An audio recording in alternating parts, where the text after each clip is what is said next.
Hey, GutFoxx here. It's Sunday, and you know what that means. Mailbag Day. The sponsor today is President Obama, because he paid me to not air yesterday's video, but, freedom of speech and all that stuff. So, he's paying for today's video, where we won't talk about it much. Alright, anyways. First one from Dan Brooks. Why does everybody base a line on every play? Well, base a line's there in order to get your linebackers and D-linemen, and, well, not so much D-linemen, but basically your defensive backfield and linebackers to line up properly, so that way it's a consistent blitz from one time to the next, because if you can't get a consistent blitz, there's no reason to keep doing it. Second question, will the Christmas gift sets come back later this year? EA has shown those sets do not come back, rarely, if ever. I haven't seen many sets for like Team of the Week last year come back. Alright, was it Madden 05 or 06 with the radio talk show and franchise mode? It was 05, and I can link a video of it in the description about how great that franchise mode was. And really, back then, Madden only really had franchise mode outside of like Play Now. And they did, I think in 05, they had the play as a player type deal. But I do kind of, long for the days of them putting new innovative features in franchise mode every year, because that was a heck of a game mode back then.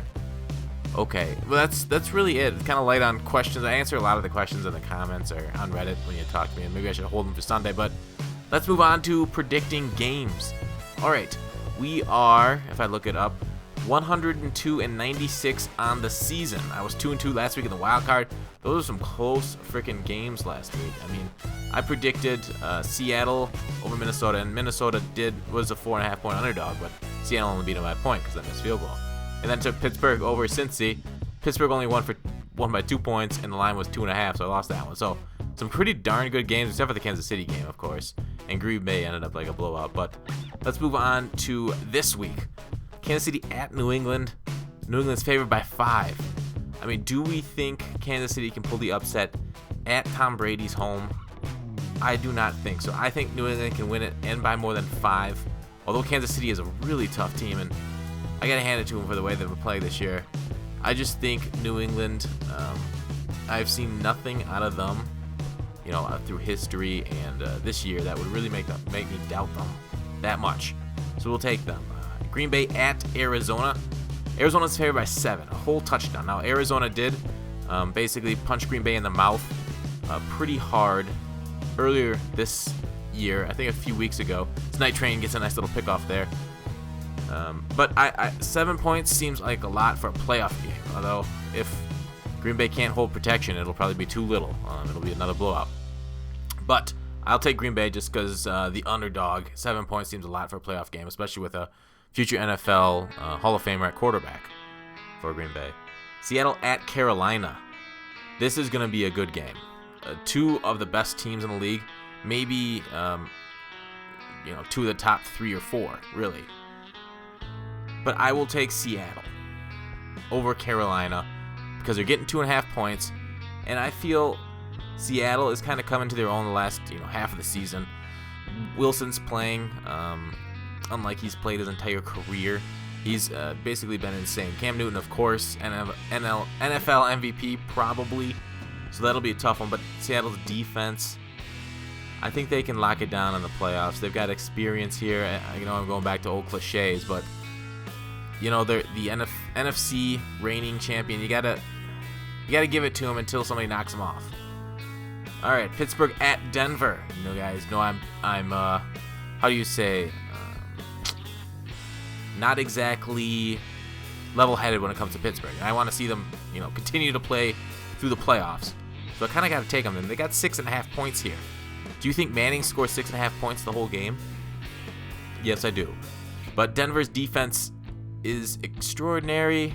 Pittsburgh's offense is now hampered by Antonio Brown not being there and Roethlisberger missing all limbs basically. Does Pittsburgh score 6.5 points? Maybe.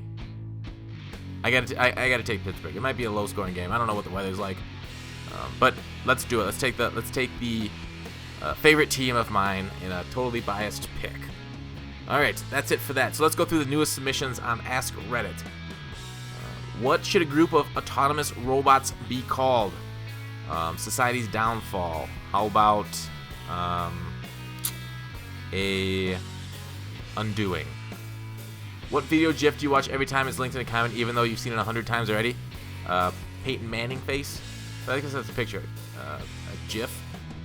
God, there's so many great GIFs. I don't know. I'm a bigger fan of Skippy myself, but it's what it is. If you could travel back in time and rule any ancient civilization, which one would you choose? You have to go Rome, right? I mean, how old is ancient? Could I say, like, England in the 18th century? I mean, Rome would be pretty boss, just because, you know, all the writings we have from it, and basically I would be Nero version 2.0, because the smallest amount of power goes to my head. Alright, has anybody ever dealt with feelings of infatuation, one-itis? How do you get over those thoughts? How do you get over thoughts of feelings of infatuation? Let's see. Have I ever felt infatuated? It's tough to feel infatuated as a robot. Well, I mean, I'm not a robot. Yeah, basically, find another subject for you to focus all your energy on. There's other people to feel obsessed about, like that dude Sly. What is the weirdest thing you've seen someone do regularly that they think is totally normal? See someone do? They microwave fish. At work. Don't microwave fish at work. If I were a boss somewhere and if somebody microwave fish, they'd be gone. That'd be a work rule. What's the most embarrassing thing you've ever done? I professed my love for that dude Sly. No, that wasn't embarrassing. That was just me being me. Most embarrassing thing I've ever done. God, I feel like I could have a good story here. Like, you guys would want to hear this. I'm trying to think of something embarrassing that I've done.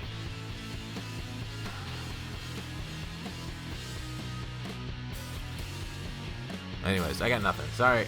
I should come back to that later. What is a modern phrase for a word for hot rod for today's custom cars and SUV?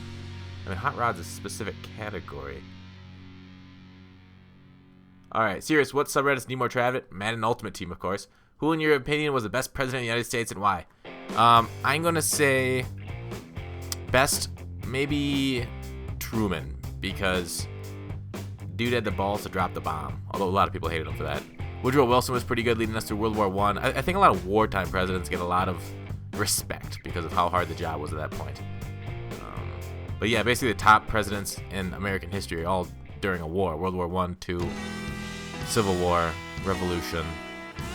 It's kind of hard. It's kind of tough for the guys not in war to really get remembered. But which animal would be the most scary if it was carnivorous? A brontosaurus. Alright, that's the end of the game. Thanks for watching. Call to action. I'll see you tomorrow.